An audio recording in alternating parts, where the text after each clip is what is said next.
వేదాల గురించి చెప్పుకుంటున్నాం. ఇక్కడ బ్రాహ్మణాలు అంటే ఏంది, అరణ్యకాలు అంటే ఏంది, ఉపనిషత్తులు అంటే ఏంటో ఒకసారి చూద్దాం. బ్రాహ్మణాలు అన్నారు. బ్రాహ్మణాలు అంటే ఏంటి?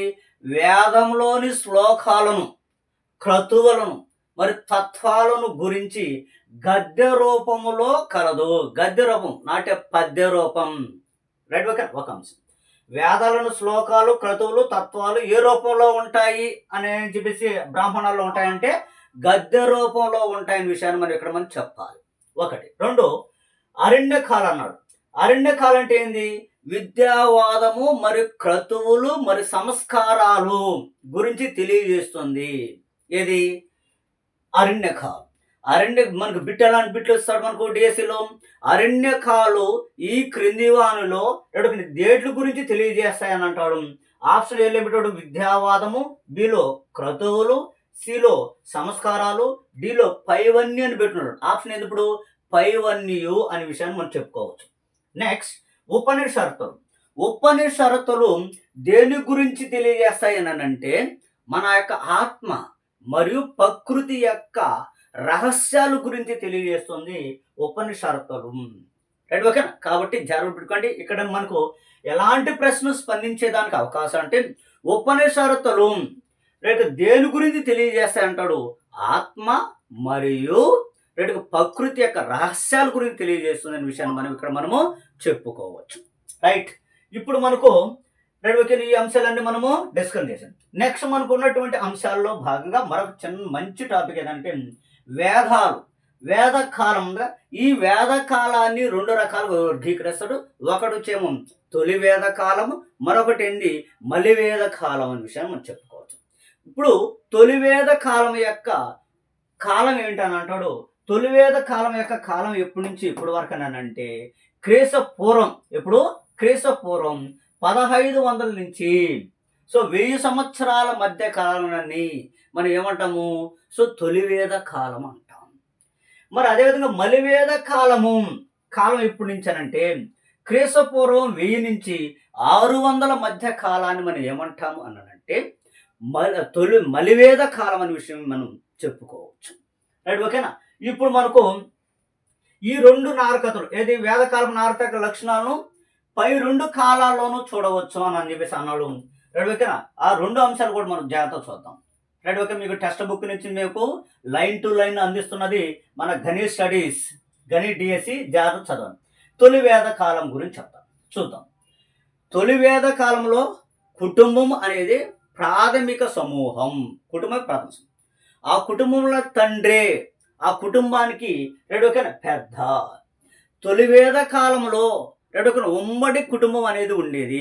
తొలివేద కాలంలో ఉమ్మడి కుటుంబం వ్యవస్థ ఉన్నది. కుటుంబానికి తండ్రే పెద్దవాడు.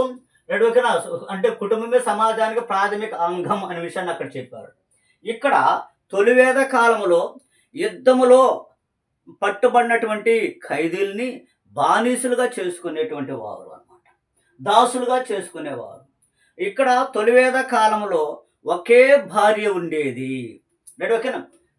ఇలాంటి అంశాలు అనేటువంటి ఉండేవి ఈ కాలంలో. రైట్, ఓకేనా? మీరు చూసినట్లయితే రైట్, ఓకేనా, సాధారణంగా ఇలాంటివి. ఇప్పుడు తొలివేద కాలం నాటి స్త్రీ యొక్క స్థానం ఎలా ఉందో మనం ఒకసారి చూద్దాం. తొలివేద కాలంలో స్త్రీ యొక్క పొజిషన్, స్త్రీ యొక్క స్థానం, ఓకేనా, స్త్రీ స్థానం ఎలా ఉన్నదో ఒకసారి మనం గమనిద్దాం.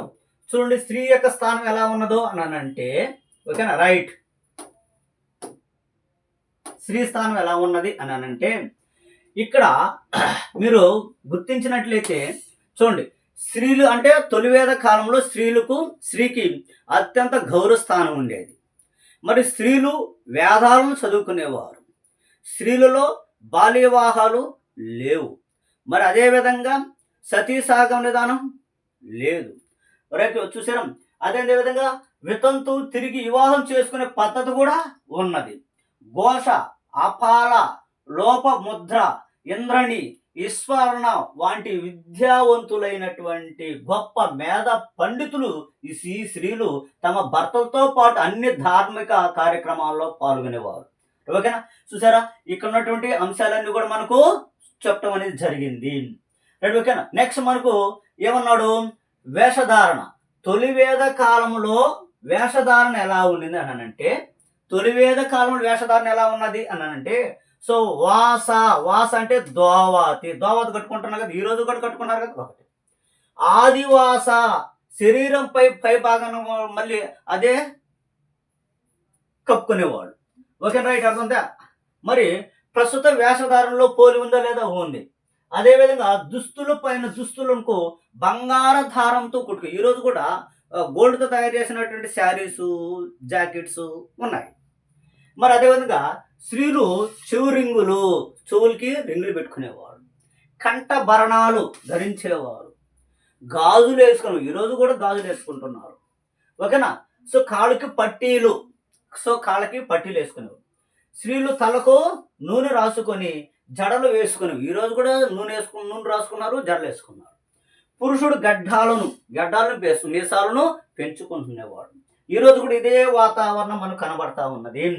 వేషధారణ యాస్టీస్ ఈరోజు కూడా మనకి ఇట్లా కనబడుతుందా? కనబడుతుంది. ఒకటి. రెండు, వేదకాలం నాటి వినోదాలు, వాళ్ళ యొక్క ఎంటర్టైన్మెంట్ ఏదో ఒకసారి మనం చూద్దాం. వేదకాలం నాటి ఎంటర్టైన్మెంట్ వినోదాలు, వీరి యొక్క వినోదాలు ఎంటర్టైన్మెంట్స్ ఎలా ఉందో ఒకసారి చూద్దాం. తొలి వేద కాలంలో ఎంటర్టైన్మెంట్స్ అంటే వినోదాలు అని అంటే రథాలు ఉన్నాయి కదా, రథపు పందాలు ఒకటి. రెండు, వేట అనేటువంటిది కూడా ఉండేది. ఓకేనా? సో రథపు పందాలు, వేట, మల్ల యుద్ధాలు, నాట్యము, సంగీతం అనేది వీళ్ళ యొక్క వినోదాలుగా మనం చెప్పవచ్చు అనమాట. ఓకే, మొదలైనవి కొన్ని వినోదాలు. సో 3 రకాలైన సంగీత వాయిద్యాలు ఉన్నాయి. ఎన్ని రకాలైన సంగీత వాయిద్యాలు ఉన్నాయి? 3 రకాలైనటువంటి సంగీత వాయిద్యాలు ఉన్నాయి.